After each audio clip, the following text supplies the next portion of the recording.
Hello and happy Thursday. I just wanted to come on here and say hi and hope you're well. And I just really want to invite you to um, remember about self care. And some people are amazing at it, and see, some people are not. And I have to say, up until this year, I did not have self care in my life at all. So I'm very curious, what is it that you do for self care? And especially now when it's really hot out, we still want to get our exercise in, but it's like 100-degree weather here with the humidity and all that good stuff. So, and I also want to know where you're coming in from or listening in from, and how can I be of service to you?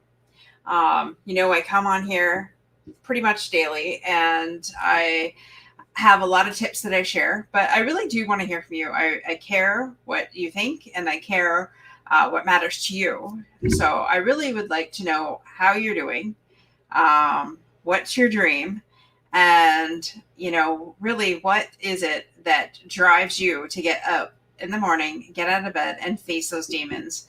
And I don't know about you, but yesterday was one of those days. It was back to back to back to back to back to back to back to back to back stuff.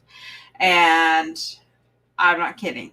It actually got to a point where I sat at my desk at work and I was just like, I laughed because I really, really had no other explanation for it. And then I got home and there was some more stuff that unfolded. And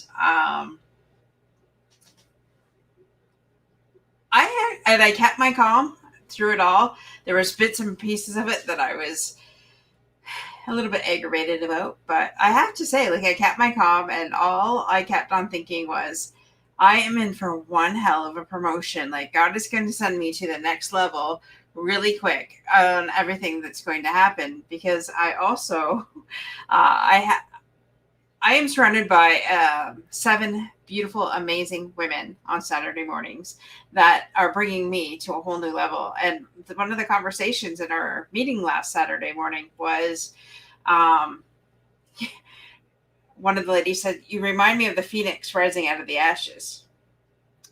And I have to say, I've thought of that a lot over the years, especially everything that I've overcome. But it always seems like since last Monday, yeah, last Monday, it's been one thing after another. And then I actually took a step back out of this my situation yesterday and was laughing because I'm thinking, this. I'm sure everybody goes through their trials, but this has just been like ridiculous. So I'm curious, and I want to know, because I care about you, what you do in those moments. And so when those moments hit, you obviously need some time to yourself, right? You need some sign of self care thing going on. My thing lately has been going out for a walk. Now, I'm also doing a couple different things. So I'm also doing, it's called 75 Hardish, which I don't know if anybody knows the original spin of 75 Hard, but you have to be outside for 40 minutes a day. You have to read something, cold showers, um, time to yourself, and it's eating healthy and clean. So I'm doing that on top of a R3, and I'm also training for a half marathon. So I get my outside time, but I'm seeing results, right? And I think part what's keeping me accountable and things like that right now is because I have accountability partners all the way around me. So I have no choice but to succeed. I can't fail because I have so many people that are rooting for me and that are by my side. And that is important. So if there's any areas in your life that you're struggling with or you need help with, surround yourself with people that are willing to help you, that are willing to come alongside you, and that are willing to be there and, just listen, and hold you accountable for what you say that you're going to do, because I tried for several years to do it by myself. I was the woman that could do everything can by herself, but I don't want to. Thanks, Tony. I don't want to be in this journey by myself. And, you know, I grew up where if you were told that if you accepted help from somebody, then they must want something from you. And I don't think that's true. I mean, I'm sure there are people out there that are looking to see what they can get, but if you surround yourself with the right people, that's not it at all.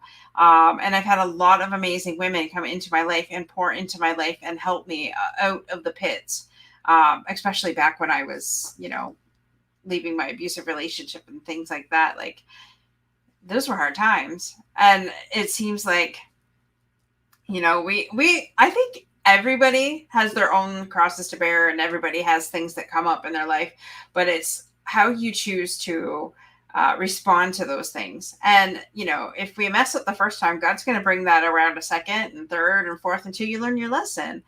And it's funny because now I'll go through something and I'm like, okay, did I pass or fail that test?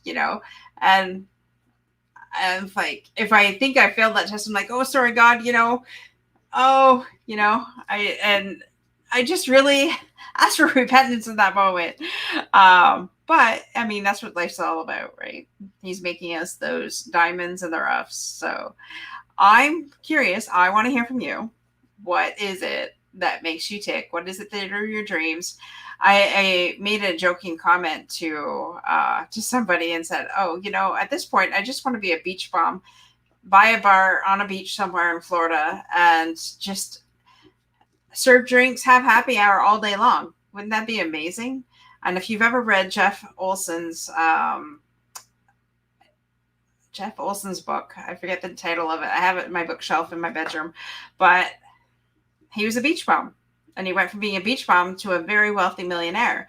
So I guess I'm on the right track. But with that being said, hopefully you guys all have an amazing day. And I really want to hear from you. And I just want to say God bless you to each and every one of you. Have an amazing day. Bye for now.